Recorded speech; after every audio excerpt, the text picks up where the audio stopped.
Je ne sais pas si les États-Unis vont basculer en guerre civile, mais s'ils le font, je ne serais pas étonné que ce soit à cause de ces histoires de vote. Ça remonte à tellement loin. Donc, comme vous savez, Donald Trump a contesté le résultat des élections précédentes, en 2020.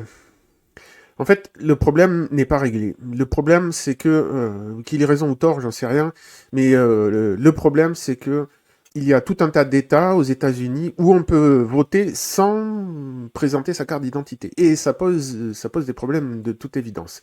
Sachant que aux États-Unis, il y a ce qu'on appelle les swing states, c'est-à-dire il y a des États qui sont républicains, des États qui sont démocrates, et puis il y a des États qui sont un peu entre les deux.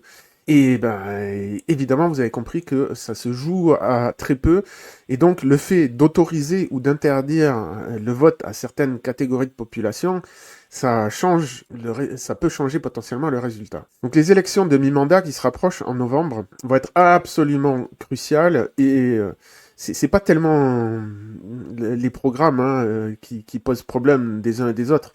De toute manière, il y a plus compatibilité entre la gauche et la droite, les républicains et les démocrates aux États-Unis.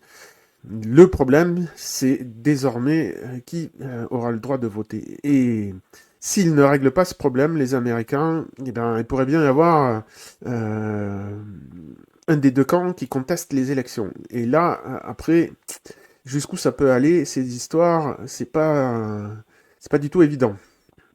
Donc c'est un autre point qui fait que il y a des grosses tensions aux États-Unis, en plus du reste, en plus de tout ce qui se passe à Minneapolis, il y a vraiment un énorme clivage désormais, hein, il est consommé, il y a des morts maintenant, hein, il y a des affrontements et des morts des deux côtés.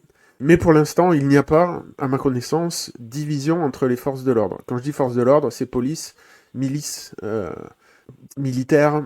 Bon, aux États-Unis, ça a l'air assez complexe, hein, parce qu'il y a plusieurs forces d'intervention. Il y a la garde nationale, qui peut être étatique ou fédéralisée. Enfin bon, bref, je connais pas tous les détails. Mais pour l'instant, ça a l'air de tenir. Mais, c'est à surveiller de très très près tout ça, parce que ce qui se passe là-bas aura des répercussions chez nous. Ça en a déjà d'ailleurs. Hein.